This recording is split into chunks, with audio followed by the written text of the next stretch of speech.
Hello, everyone. Welcome to my live.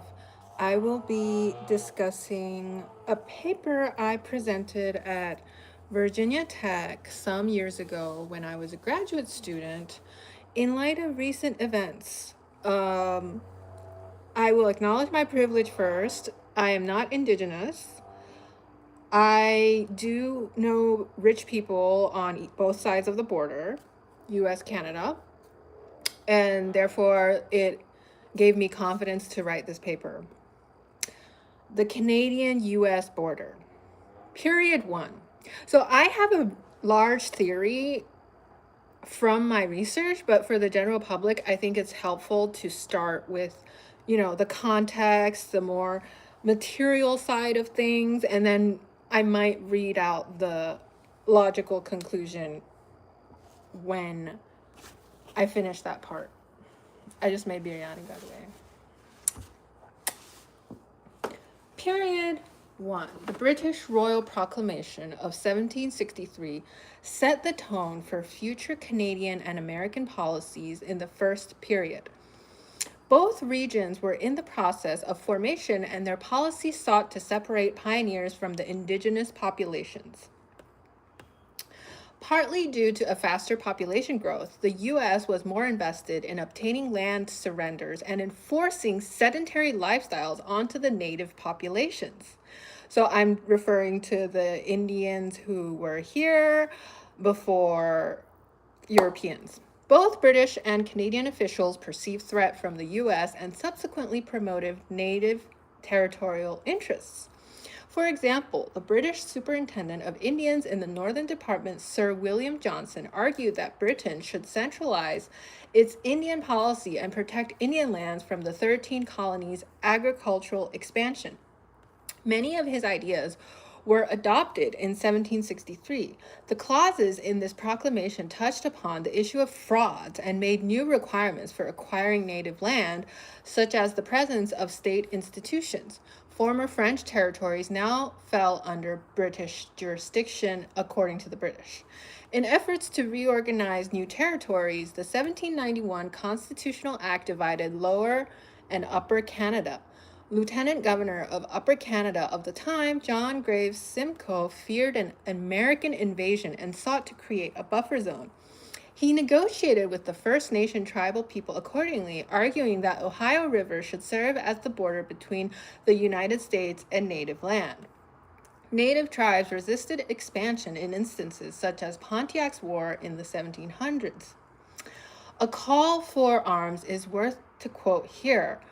For these English, these dogs dressed in red, who have come to rob you of your hunting grounds and drive away game, you must lift the hatchet against them, wipe them from the face of the earth, and thus you will win my favor back again, and once more be happy and prosperous. Britain transferred land to the US in 1783 without negotiating with the natives, and again left them in a lurch, in the words of a Mohawk leader. While the British Crown treated the natives as subjects, the natives, for the most part, still perceived themselves as allies with the British. The US continued to expand and seize larger parts of the Ohio Valley. Through the treaties in 1784 and 1785, native tribes migrated beyond the Mississippi Valley as well as into present-day Ontario. While both British and Americans accused each other of using native populations for strategic purposes, it is important to see native agency in such events. Some tribes allied themselves with the British during the Revolutionary War and sided with the British and Upper Canadians in the War of 1812. Britain also schemed to create an Indian buffer state up until 1794 and encouraged native resistance against the US until 1812. Due to war losses against the 13 colonists, Western expansion from 1763 to losing against the United States in 1814, native tribes relocated. The early Upper Canadian treaties addressed waterways, which served as major highways for traveling even prior to state involvement. The Mississauga's land was used for relocating First Nation newcomers, as well as loyalists from south of Upper Canada, which occurred first in the 1780s. Mississauga chiefs received payments through one-time concessions such as firearms and cloth. Mostly, they welcomed settlers because they did not see settlers as a threat. They assisted in forms of advice, food, and labor in making farms. But in the early 19th century, pressures of new populations' arrival pressed resources. Some Mississauga groups, for example, negotiated to trade land for assistance and declared they hardly had a choice because our hunting is destroyed. After 1820, native strength declined and British policies reflected the settlers' confidence and control. Later, the Potawatomi tribe, who once lived in Illinois, Indiana, and Michigan, moved to Ontario, creating some discontent among native and non-native locals. Canadian officials defended their decisions and issued orders in 1841 to encourage such migration. In contrast to northward migration, many Métis left their declining hunting grounds and joined their relatives in North Dakota. Some Cree and Blackfoot also fled from Canada into Montana in the 1880s after the Métis Northwest Rebellion. While this paragraph is a chronological narrative, the data supports recent arguments that fluid borderlands were not transformed into rigid borders in a linear fashion.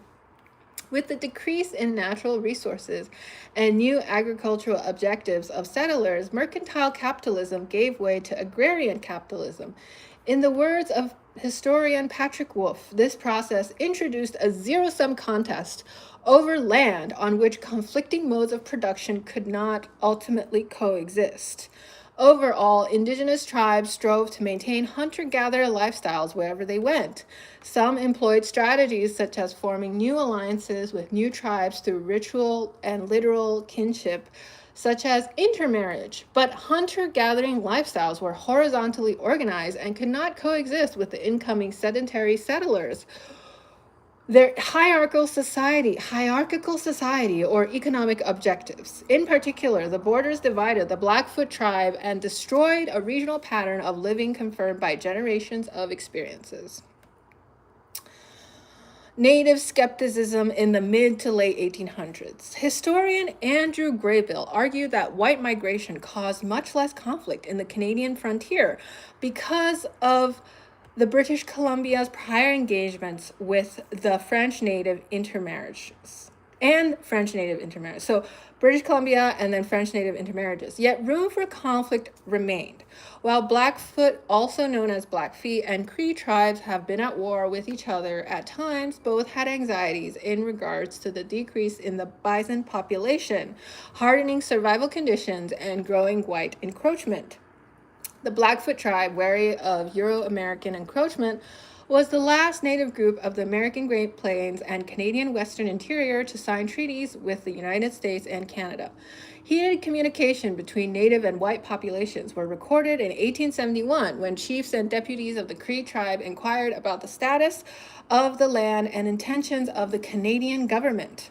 One Cree chief wrote in a message to a territorial official, "We heard our lands were sold and we did not like it. We don't want to sell our lands. It is our property and no one has a right to sell them." On the ground, Crees and Blackfoot defended themselves against white outsiders who arrived in the territory unannounced and killed or scared off the animals. By the 1880s, they were mostly confined to reservations. Residual hunting targeted cattle stocks at times to supplement their meager government welfare. Indigenous offenders who were caught often were punished with zeal. The Royal Northwest Mounted Police, also known as the Mounties, had little budget to engage in an aggressive strategy. Canadian federal assistance to natives included doctors as well as material gifts such as blankets, tobacco, tea, and ammunition. As a result, the Mounties did their best to smooth the process of incoming treaties and forming native non-white relations into cooperative coexistence. The measure's success laid the path for Ottawa's absorption of this region, ratified in the Treaty 6 with the Crees in 1876 and Treaty 7 with the Blackfoot in 1877. Yet there were different interpretations of these agreements. While Canadian officials saw Blackfoot and Cree surrendering the land, the natives only thought they would share the lands with the newcomers.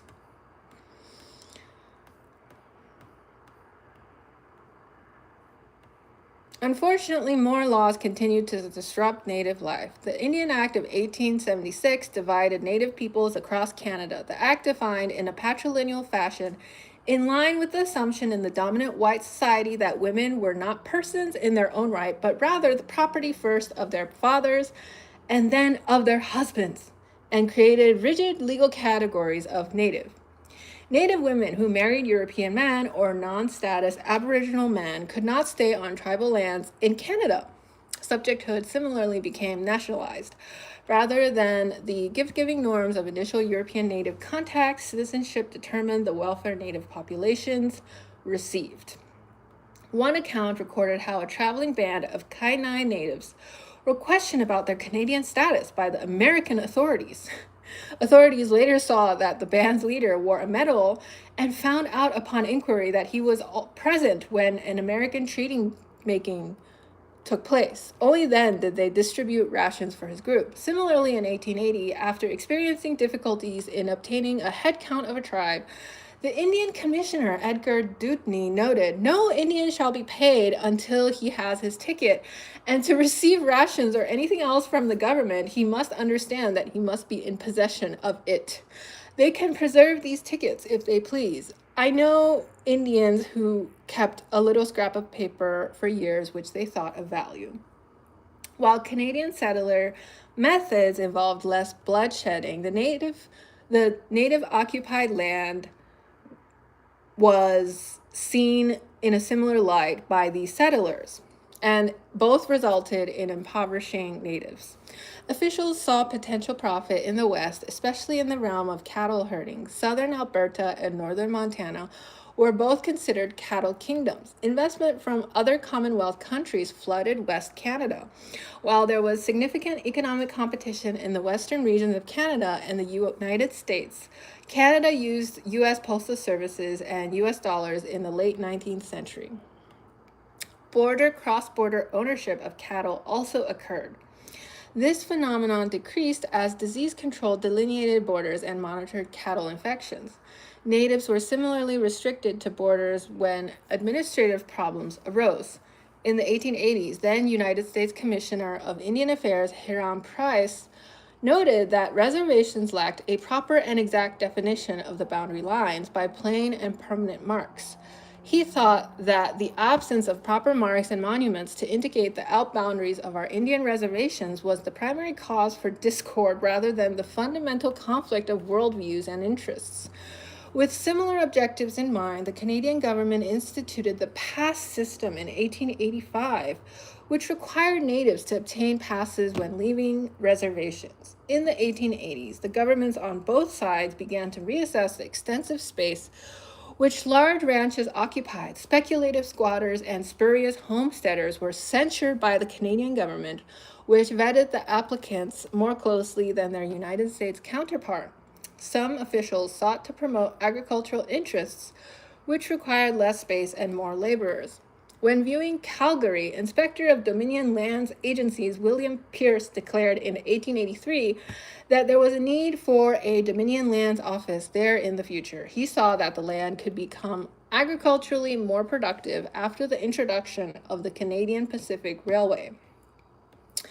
In 1885, the Interior Minister also noted how the railway functioned as a border-making tool. Logistically, it connected Canada's west to the east. Economically, it delimited the trade of Alberta's coal and cattle within the Canadian nation. Officials were also aware of the railway's strategic value in obstructing north-south cross-border connectivity and its symbolic value of conquest. In contrast, native populations became more dependent on federal aid for survival, which in turn made them seem marginal to Anglo society. In this second period, the existence of natives and Métis migration disrupted Euro-American military strategies and efforts of administration. Rather than recognizing pre-existing sovereignties, settler nations sought to create natives as internal subjects within the nation. Yet natives were racialized and thus unequal. Before court, for example, they were seen as second-class citizens. Settler colonial officials expected native populations to occupy smaller tracts of land called reservations and reserves in Canada. Censuses and documentations proliferated along with the rise of the modern nation state. While the Blackfoot tribe did not have a history of agriculture, nor did they view ranching as appropriate in terms of societal norms, restrictions of their mobility became part and parcel of the new space they inhabited. And then there's a section on gender, but we're going to save that for some time in the future. Thank you guys so much for watching. This is Adrienne signing off. Bye.